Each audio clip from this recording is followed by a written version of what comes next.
Ignoring is a conscious act.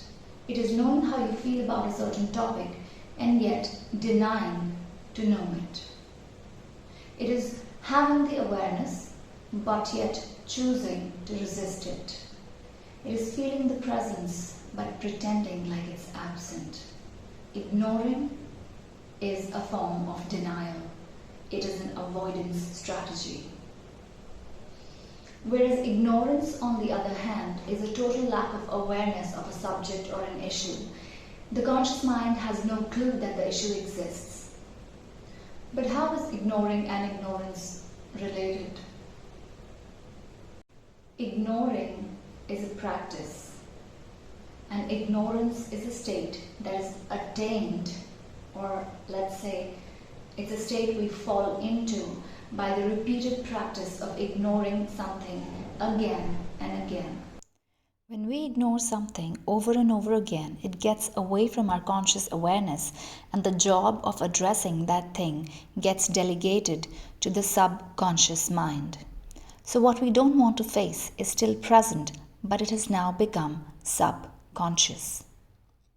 It still has momentum in your mind, in your life, creation, but you're not aware about it. When we ignore something, some issue or a subject, it may actually seem like a helpful strategy at that moment, temporarily, but it can have serious long-term consequences. For example, ignoring a health symptom for a long time may cause the disease to go ignored, unnoticed.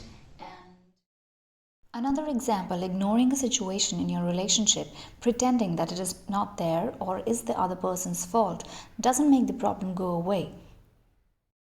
Let's see, why do we learn to ignore things? When we were children and we had experiences that gave rise to emotions like pain, humiliation, anger, emotions that were difficult to handle, we had no way of understanding them. So we started to find different ways to ignore those emotions, and we developed ignoring and avoidance as a coping mechanism. As we grow up, every situation that will give rise to same emotions, we will apply the same avoidance strategy to it. Because in reality, we are not trying to avoid the situation or another person. What we are actually doing is avoiding our own emotions, difficult emotions of shame, humiliation, pain, etc., etc. The list is long and can go on.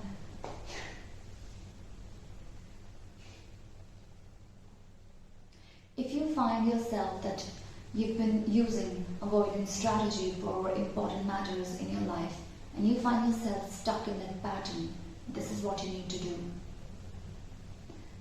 Number one, you need to face your emotions head on.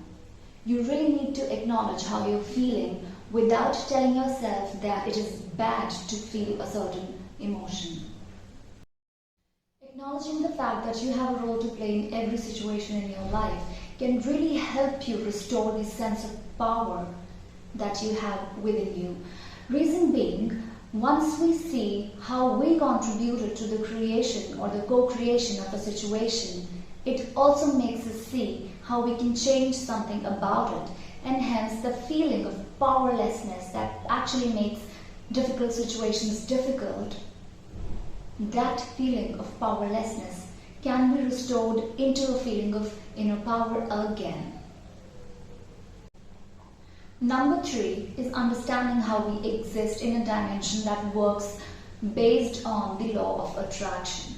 The vibration that we are emitting throughout our day mostly is what would be manifested in our life, in the physical reality, because that manifestation is the feedback that is given to us about our own vibration. So understanding about our own inner dimension and our emotional guidance system can be really, really helpful for us, that can push us forward on the journey of self-healing.